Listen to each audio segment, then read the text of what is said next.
নমস্কার বন্ধুরা, রাধে রাধে, জয় শ্রীকৃষ্ণ। সবাইকে জানাই জন্মাষ্টমীর অনেক অনেক শুভেচ্ছা ও ভালোবাসা। তো আজকে আমি এখানে বানাচ্ছি গোবিন্দকে, গোপাল সোনাকে স্নান করানোর জন্য দই, দুধ, ঘি, মধু, চিনি দিয়ে পঞ্চামৃত। এটাকে আমি একটা ঘটিতে ঢেলে নেব।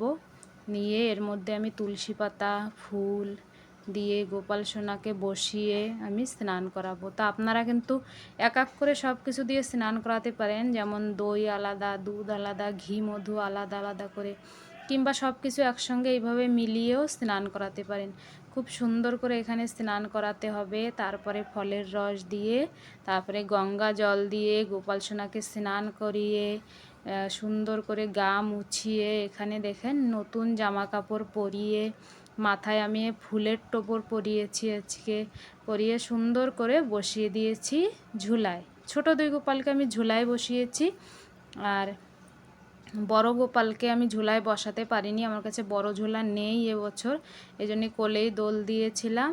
আর সবাই এক এক করে দেখুন দোল দিচ্ছে। আমার ছোট ছেলে দোল দিচ্ছে, আমার বড় ছেলে দোল দিচ্ছে, আর এরপরে দেখুন ওর বাবা দোল দিচ্ছে, আমিও দোল দিয়েছি। তারপরে আমরা এক এক করে সবাই মিলে মাখান মাখান খাইয়েছি গোপালকে। খুব আনন্দ হয়েছে গোপাল সোনার জন্মদিনে। আমরা ফল ফ্রুট, 5 রকমের মিষ্টি, 5 রকমের ড্রাই ফ্রুটস আর মাখন দিয়ে আজকে আমরা পুজো দিচ্ছি, গোপাল সোনাকে দিচ্ছি, ভোগ লাগাচ্ছি। আর জন্মাষ্টমীটা আমরা কিন্তু 27 তারিখেই পালন করেছিলাম, নন্দোৎসব যেটা করে ওটাই করেছিলাম। তারপরে 28 তারিখে দেখুন আমি গোপাল সোনাকে ভোগ লাগাবো, ওই জন্যে ভাত, মুগের ডাল, আর এখানে আমি পনির বানিয়েছি। তো অনেক কিছু তো দিতে হয় গোপাল সোনাকে বার্থডের দিন খেতে, কিন্তু অত কিছু তো আমি বানাতে পারি নাই। এখানে 5 রকমের ভাজা করেছি, পটল ভাজা, বেগুন ভাজা, করলা ভাজা, আলু ভাজা, কাঁচকলা ভাজা, এখানে সালাদ কেটেছি। আর আমি এখানে কেশর দিয়ে ক্ষীর তৈরি করেছি। আর এখানে আমি করেছি কলার বড়া। তো তালের বড়া করতে হয় জন্মাষ্টমীতে, আমি কিন্তু তালের বড়া করতে পারিনি, আমি কলার বড়াটা করেছি।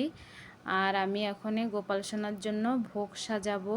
তো বন্ধুরা, আপনাদের কেমন লেগেছে আমার এই জন্মাষ্টমীর ভিডিওটা কমেন্ট করে জানাবেন। আমি ঠিকঠাকভাবে করতে পেরেছি কি না সেটাও কমেন্ট করে জানাবেন। আর দেখেন এইভাবে আমি গোপাল সোনার ভোগ তৈরি করেছি, সব ভোগ সাজিয়েছি।